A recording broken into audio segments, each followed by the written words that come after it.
Yes. Thank you. All right, great. So I'm Austin Passaro from the Stice Lab here at UGA, and I'll be talking about convergence of engineering and analytical methods for improved brain organoids. So building off Amanda's introduction, brain organoids are stem cell derived, self-organized, and contain cell types and organization typical of the human brain. And there are several different methods of producing them that pretty much have trade-offs with the variety of cell types and structures you can get, or how controllable and reproducible they are, and you might want to use certain ones depending on the application you're looking for. So some commonly used applications for brain organoids include developmental studies, disease modeling, high throughput screening and drug development approaches, personalized medicine and therapeutic development, and actuation or control, such as use in biobots.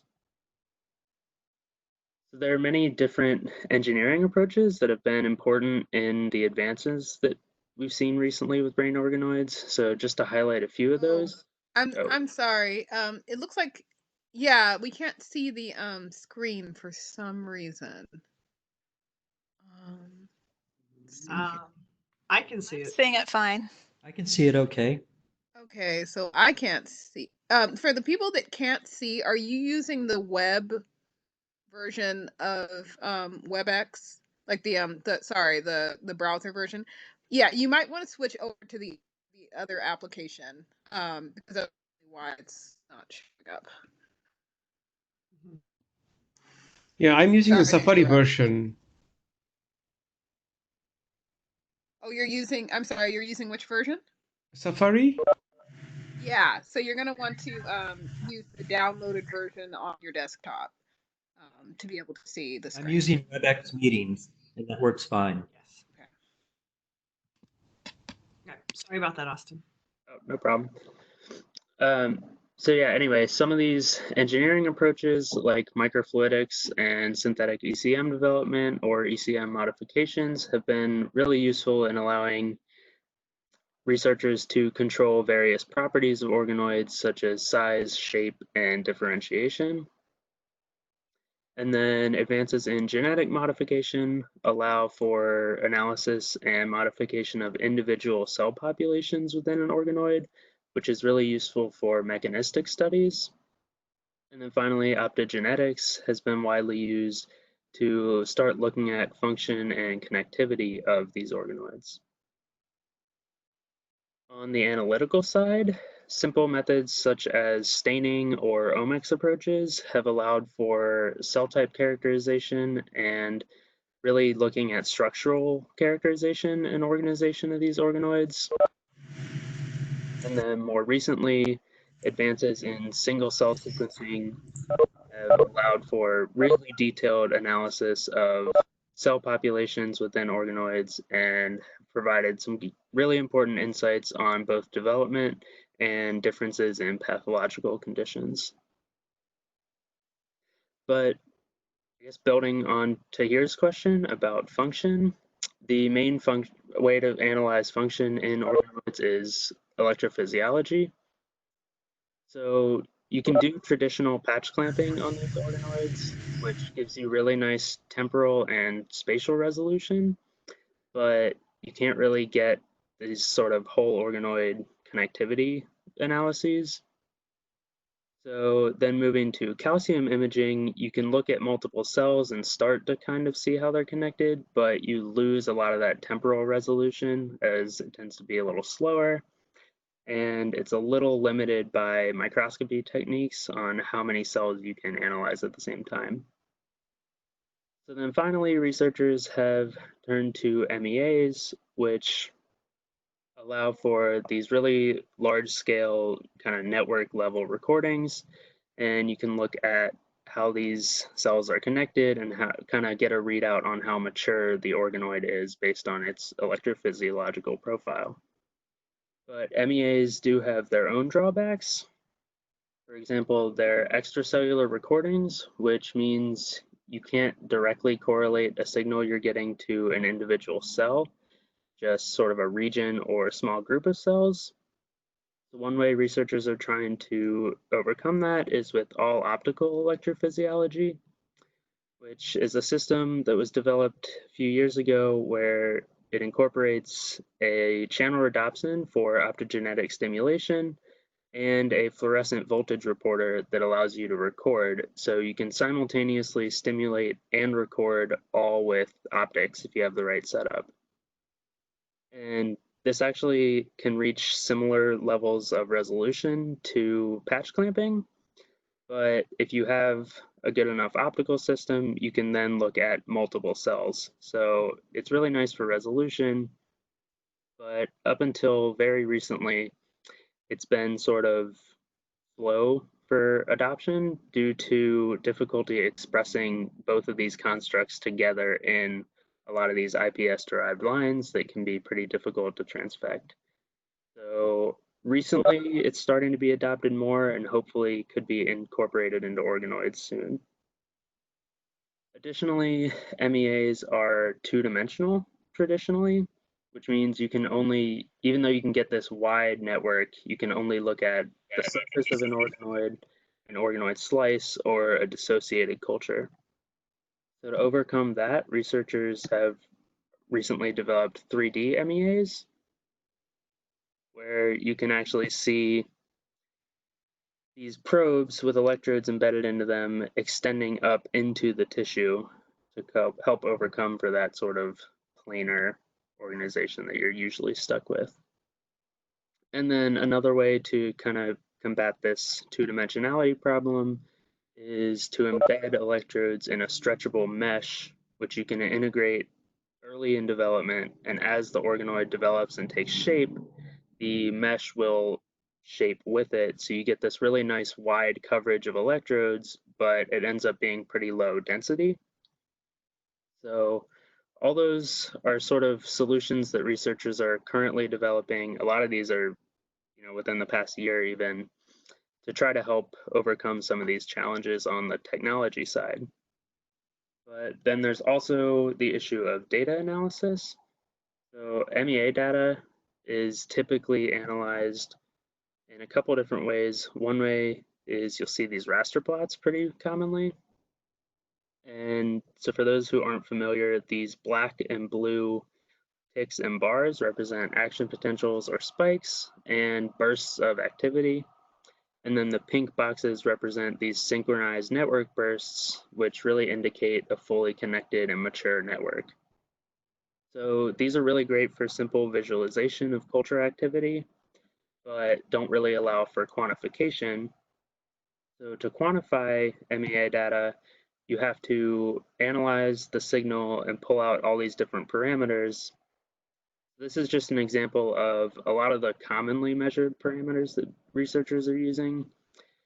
And they kind of exist over a couple different categories of overall activity, different burst characteristics, and different metrics of synchrony. And so these are nice to get real quantification of different aspects of electrophysiology, but they can be kind of hard to analyze, especially when you have to do it individually. So here's just a subset of 8 of these that I pulled out with some cells that we drew, and you can see that most of these kind of increase over time, but some of them do have these sort of, I guess, different patterns, and it can be a little hard to tell what an overall effect is if you start to add in multiple treatment groups and things like that. So one way that we're trying to address this in our lab is using dimensionality reduction.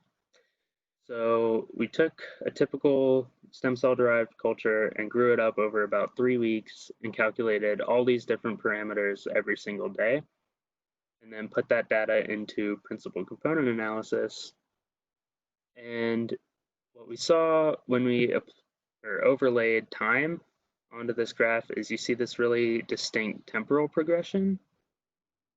And reducing that even further just to the first principal component, we could do regression analysis and found a strong correlation between principal component 1 and time, basically indicating that principal component 1 was really representing neural maturation and development. So from there, we looked at the factor loading values on principal component 1 to see first which parameters were kind of most important in neural development and maturation, and then took all those and condensed them into an index that we've called neural activity score, which allows us to take data that used to look like this and represent it in a simple line graph like this. So what you're seeing here is actually 2 different treatment groups. You can see it's really easy to see that the one represented in blue is much more active and mature than the network represented by the black line. This also helps with statistical analysis, as you only have to compare 1 parameter instead of up to 20. And while we've only done this in dissociated cultures so far, we do envision that this would be pretty useful for organoids, and I think it's the type of analysis that needs to be improved moving forward to get a really, I guess, a better understanding of organoid states and electrophysiology profile. So I've been talking about a couple different engineering and analytical methods, especially electrophysiological methods. And I think as improvements in some of these areas are made, it'll really open up avenues in others as well, allowing for this kind of convergence of all these methods to provide a deeper understanding of organoid properties and functions. So I really focused here on electrophysiology, not only because it's something I do in my own lab, but also because I think it's a really good example at the intersection between engineering and analysis.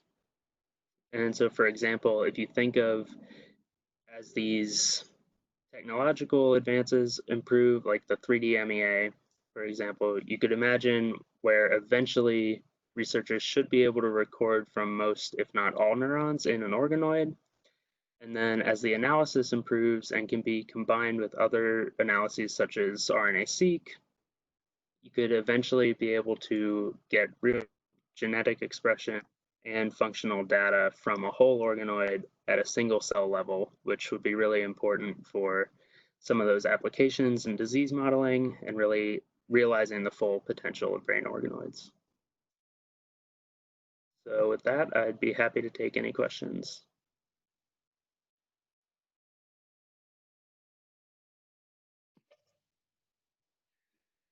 Austin, nice work.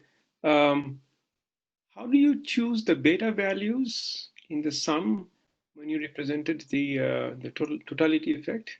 So those were calculated from the factor loading values from the PCA. So the value or parameters that contributed more strongly to the PCA will then have higher coefficients. And then we kind of, I guess, locked those in so that now we can apply the same coefficients and values to different treatments and groups, having to recalculate the PCA every time, which might change. The beta values do not change with time then? They don't change with time since they were just calculated from, I guess it was the PCA incorporated all the values at all time points. And so it's really trying to capture the most variation across time, which is how we really could tell that we're measuring development or maturation, since it correlated really strongly with the change over time. Thanks. Great. Thank you, Austin, for your presentation. In the interest of time, I'm going to introduce our next speaker, who is from UIUC as well and works in Professor Tahir Stice Lab. And his name is Anwar, and he will be talking to us today about how to build a nervous system for biohybrid motile bots.